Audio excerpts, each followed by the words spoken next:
and welcome to this special Christmas episode of Anime Audio Commentary. Today I'll be commenting on episode 1 of Toradora. If you'd like to watch along, then start watching now.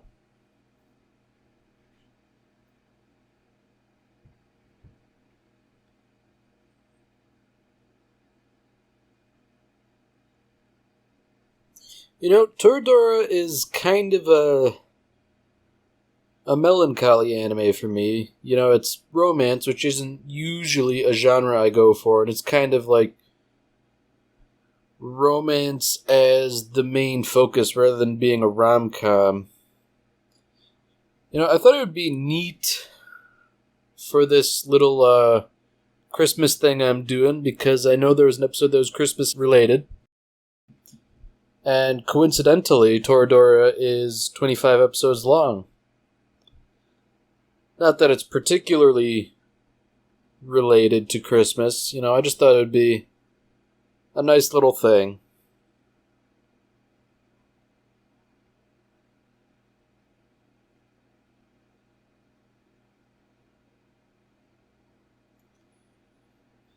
And already, there is heavy foreshadowing about the romance.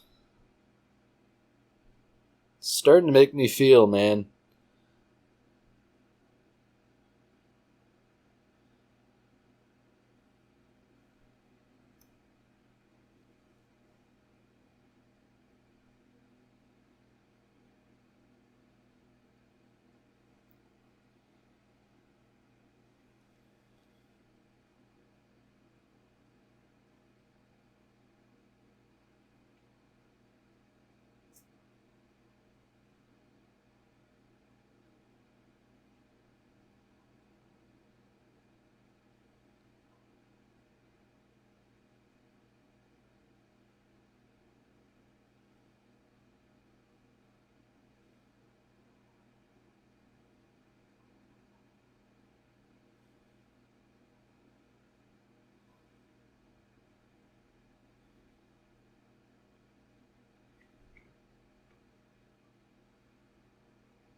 So already, just from this little bit we've already seen and the visuals from the opening, there's already a pretty clear difference between the two main characters.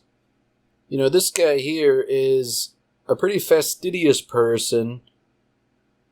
He's going to great care to clean up. You know, he doesn't like the presence of mold or anything like that. In contrast, the female lead lives in what can only be described as just abject... Man, I don't even have a word for it. Just squalor, I guess. So I guess it's sort of, I guess a not so subtle indication that opposites attract here. Because you just know. You know it's gonna happen. So already, we're learning little things here and there. You know, the main character, he has a couple, things he really doesn't like. You know, he has a rather unique relationship with his mother. She seems to be completely useless and lazy. And he is paradoxically the responsible person in the household.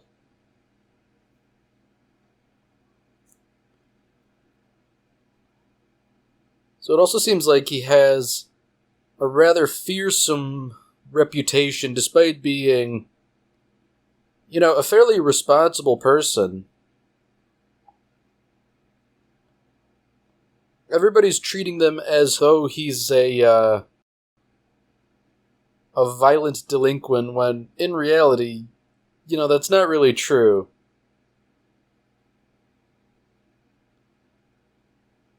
Oh, the poor guy. Those two other kids gave him their wallets as though he was, stealing them, but he just sort of, shows up to the lost and found to drop him off. And, the guy even remarks on it, it's like, boy, you sure happen to find a lot of wallets, isn't that suspicious? The poor guy.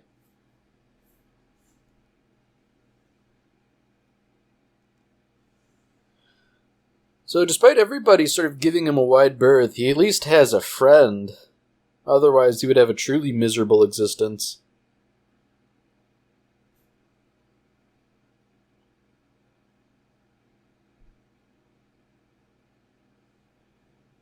So his friend makes a good point. He doesn't have to prove he's a good person to everyone as long as his friends know the truth.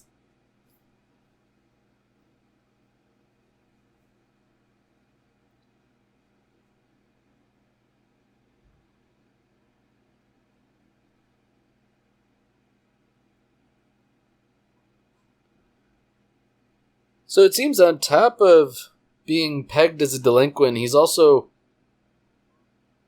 kind of introverted. Or at least he's not good at dealing with this girl, whoever she is. She kind of reminds me of Mako from Kill la Kill in a weird sort of way.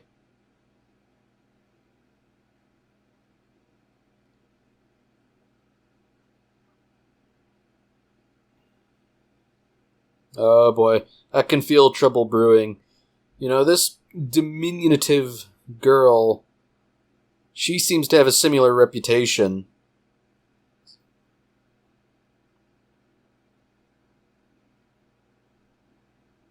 Oh dear. Everybody seems to think that this is going to come to blows.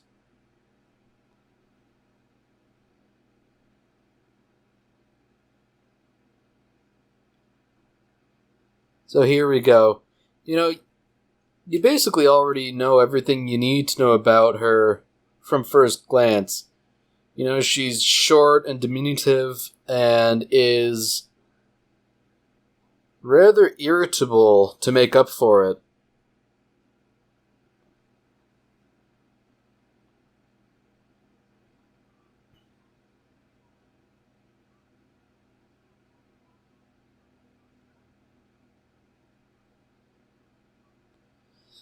Man, the teacher just calls him out by name as though he's the type of person who just wouldn't fill out the assignment.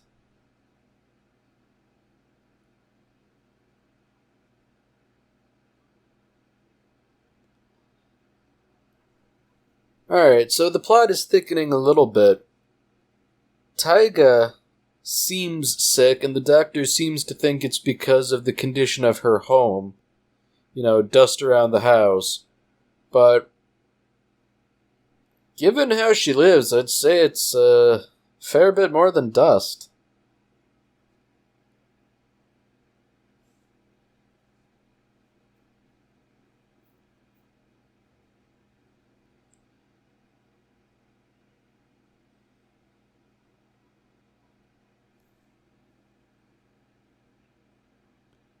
Man, I find it interesting that even the teacher seems to buy into his reputation as a delinquent.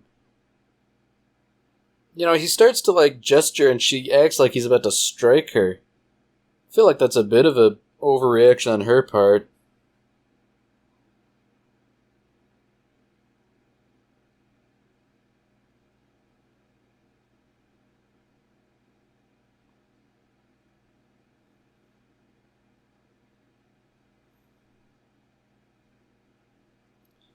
Alright, so this is where things get interesting. You might be thinking the obvious question. What on earth was Taiga doing in that cupboard?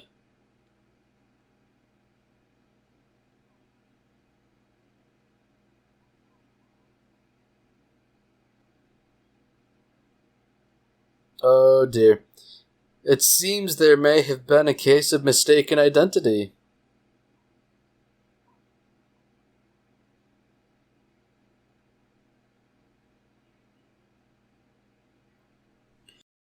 So, as is notable of Taiga, she's rather decisive about acting, and indeed prefers to act first and ask questions later.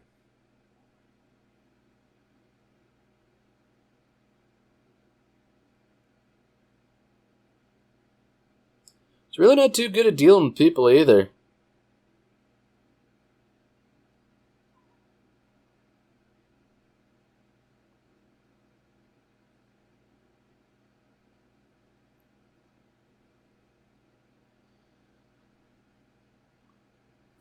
So, here we have another example of, I guess, the sort of person Ryuji is. He takes the time to straighten up a classroom even though he didn't make the mess and it's not really his problem.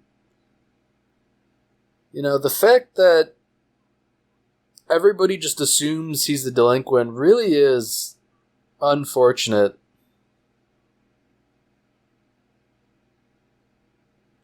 So it seems like there's a lot of misfortune in his life.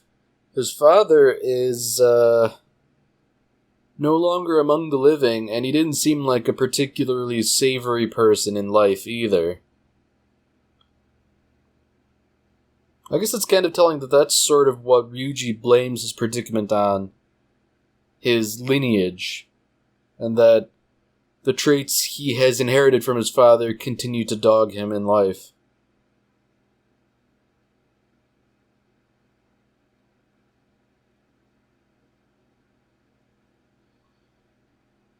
Oh, Ryuji.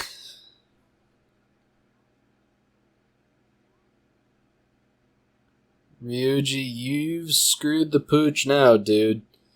Obviously he was just gonna make fun of Taiga a little bit, but, whoops, the letter just popped open, guess I have to read it now. Ha ha ha.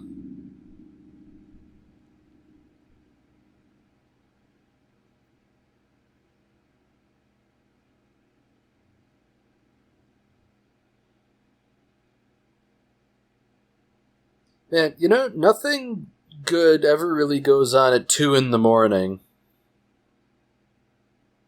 So whether it's his mom partying or a burglar or something, it's in all likelihood not a good thing.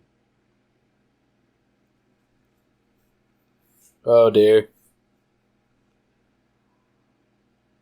Yep, there we go. She's demonstrating again, actions rather than words. And, violent actions at that.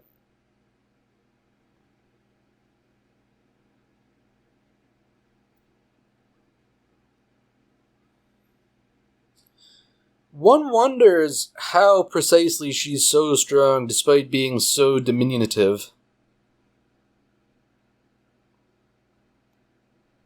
I'd imagine it's like the sort of strength that like a wiry alley cat has.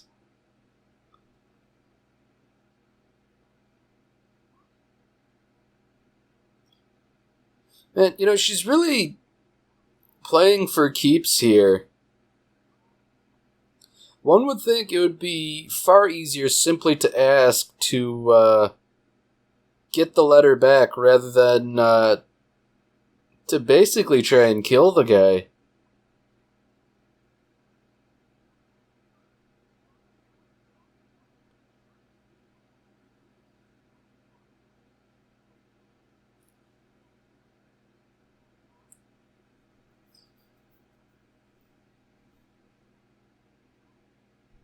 This really is a vast overreaction to someone finding out about your crush.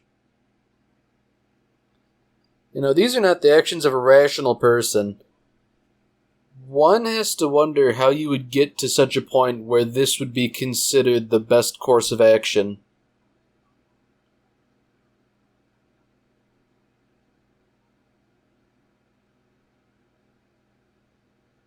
Oh, that's an interesting plot twist.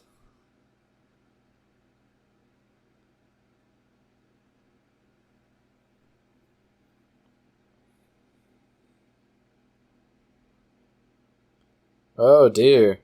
Now the plot's really getting thick.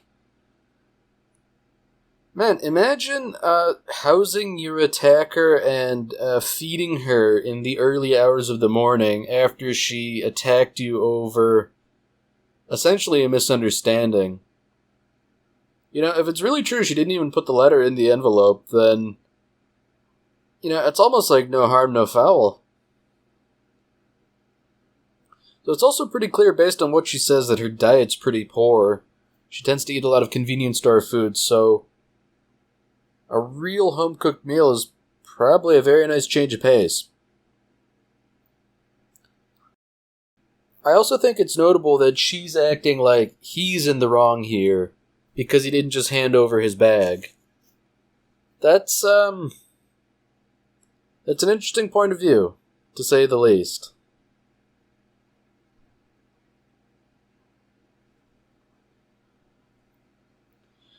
You know, in an interesting sort of way, Toradora almost reminds me of The Taming of the Shrew, the Shakespeare play. And to give a brief rundown for those of you who are unfamiliar, it's essentially a couple guys are interested in marrying a girl, but her father won't let her get married until his older daughter, who is, shall we say, Taiga-esque, until she gets married. So this, drifter comes along, and they get him to try and woo her, and basically, he sort of, I guess, finesses things and, proves to her that, hey, I do love you, so, we need to work together here. We can't be combative. And as a result, they have a very strong marriage, whereas the guy who ends up with the other girl, it's just sort of dull and surface level.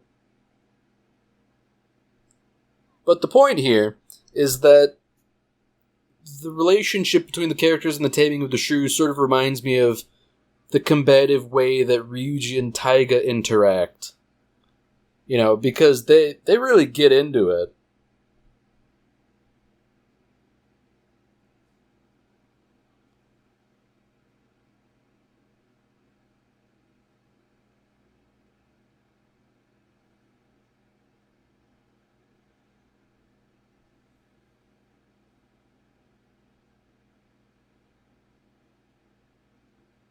And one has to wonder exactly what that bird's usual self would be like.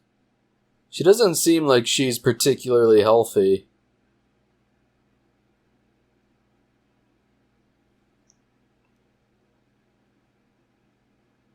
Oh dear. So the plot's really thickening now. You know, Ryuji wants to get her out of the house so his mother doesn't find out. Because obviously that'll open a whole can of worms. But, oh man, Taiga wants advice, so she can't just leave.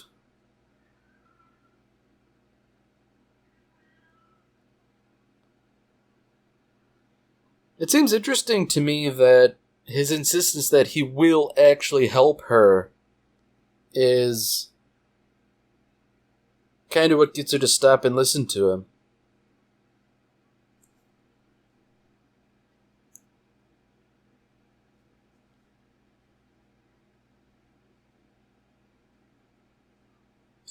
You know, that's an interesting question that doesn't really have an answer. How did she get in?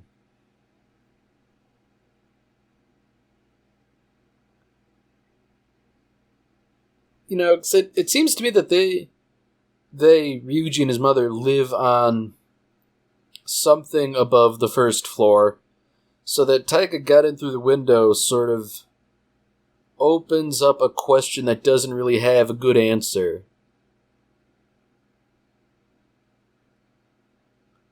I wonder if she just, scaled the wall or what. Wouldn't put it past her. That sort of tenacity is not outside of her character.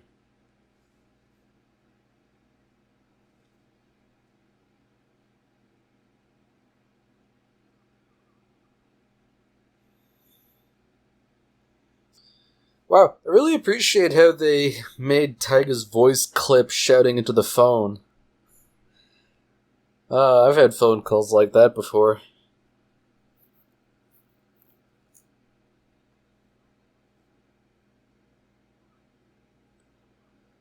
I guess the answer's that. They are apparently neighbors.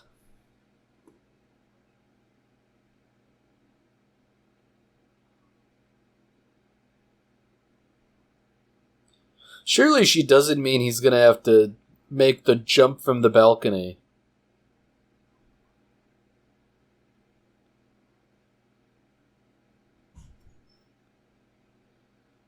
Ooh, Ryoji. I think you've gotten yourself into a predicament.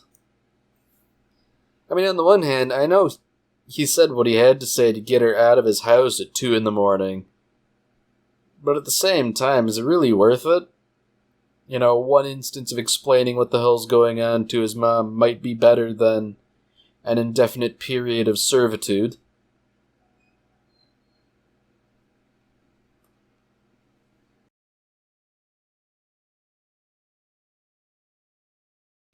He also seems to have effectively gotten himself a job as cook.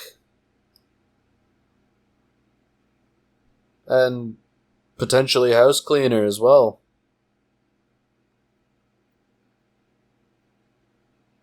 Oh, good lord.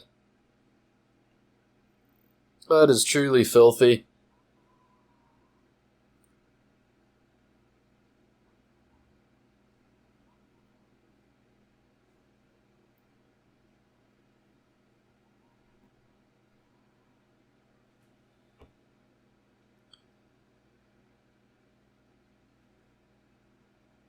You know, I find it interesting that she went back to sleep after hounding him to come over with all due haste.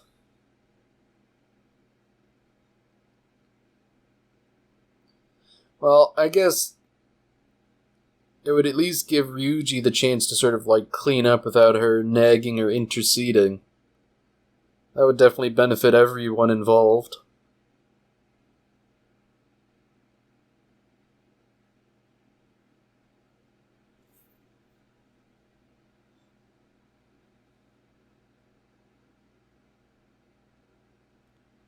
Man, I really couldn't imagine living like Taiga. Living in absolute squalor like that must be truly awful. And the fact that he managed to clean it up so radically in such a short period of time is nothing short of amazing. I mean, honestly, I feel like it might be easy to just clean the whole place by burning it to the ground.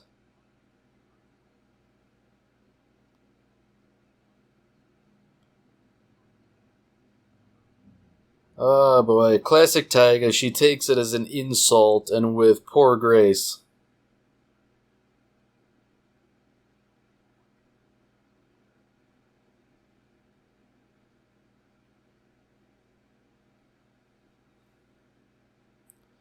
Yeah, you know, watching this for the first time in a while, at the outset, there really is very little about Taiga that is redeeming. You know, one wonders why Ryuji puts up with her.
Alright, well that's it for this episode. If you've enjoyed it, then by all means, tune in for the next one. Merry Christmas, Space Cowboy.